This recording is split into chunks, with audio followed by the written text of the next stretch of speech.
Avant de commencer la vidéo, vous avez maintenant l'habitude, je vais vous faire commenter et je sélectionnerai le meilleur commentaire pour le passer justement dans la future vidéo. Alors avant de commencer, je vais afficher le commentaire de la vidéo précédente, boum, celui-là.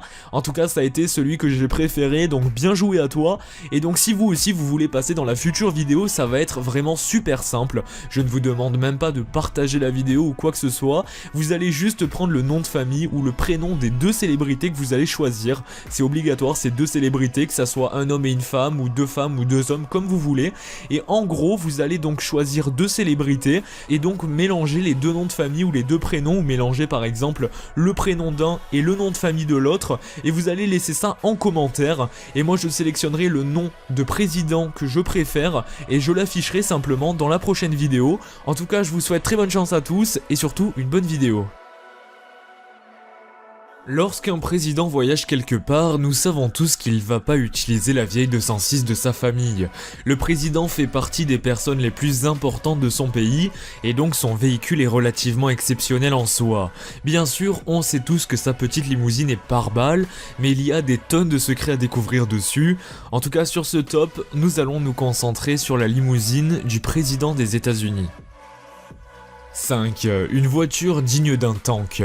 La limousine présidentielle, aka, plus souvent appelée la bête, c'est plus un tank qu'une voiture. Ses portières sont blindées de 20 cm et les vitres sont capables d'arrêter des balles de 44 Magnum. En gros, ce sont des revolvers avec des balles très puissantes.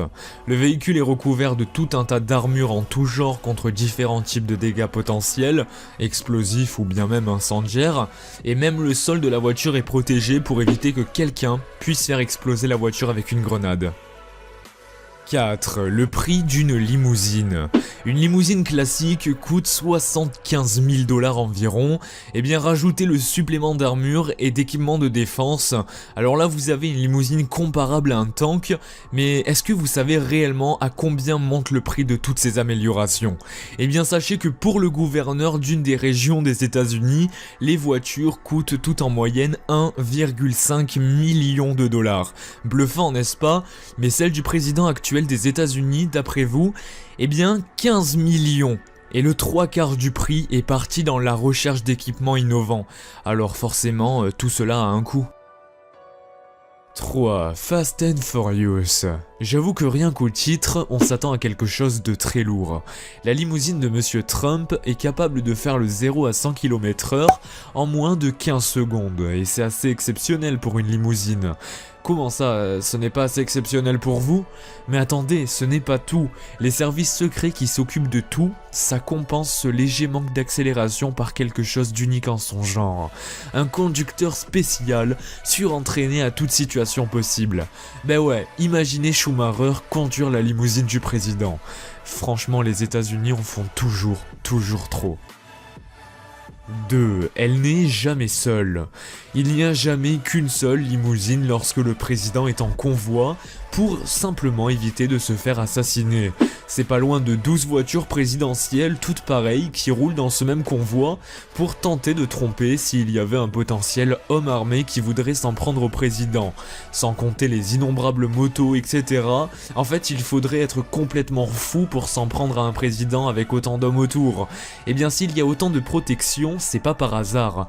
Il faut savoir qu'il y a un président qui s'est déjà fait assassiner dans l'histoire des États-Unis, c'est Kennedy. Il a été tué par une balle de fusil de précision directement dans la tête. Depuis ce jour, les États-Unis ont décuplé les défenses de leurs véhicules pour éviter qu'un tel événement ne se reproduise. 1. Une puissance de feu hors du commun. Qui dit États-Unis dit forcément arme à feu. Je présume que tout le monde a déjà joué à GTA V, petit clin d'œil à ceux qui me suivent depuis le début. Eh bien imaginez une limousine avec un minigun au-dessus. Eh bien ce n'est pas que dans les jeux vidéo, les États-Unis ont des choses totalement comparables à ça. Eh bien imaginez que le convoi est menacé, une des voitures présidentielles commence à ouvrir son toit, et là, un homme armé d'un minigun débarque et tire sur les agresseurs. Je trouve ça complètement fou, mais assez sympathique pour être franc. On n'est jamais trop à l'abri. Pour le moment, la voiture ne tire toujours pas des missiles, mais ça ne saurait tarder. C'est quand même les États-Unis.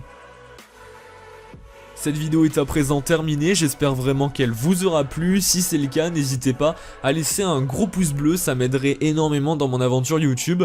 Ou bien même vous rendre dans la description, il y a mes réseaux sociaux, mais vous pouvez également vous abonner à ma chaîne YouTube en activant évidemment la petite cloche des notifications afin de ne rater aucune de mes prochaines vidéos. Ça sort tout le temps à 18 h et donc comme ça au moins vous avez la petite notification sur votre téléphone en rentrant des cours. N'hésitez pas également dans les commentaires de participer, comme je vous ai dit en début de vidéo, de répondre à la petite question et vous passerez peut-être dans la prochaine vidéo. En tout cas, je ne vous embête pas plus longtemps, je vous dis à très bientôt sur ma chaîne YouTube, je l'espère. C'était Heroes et ciao.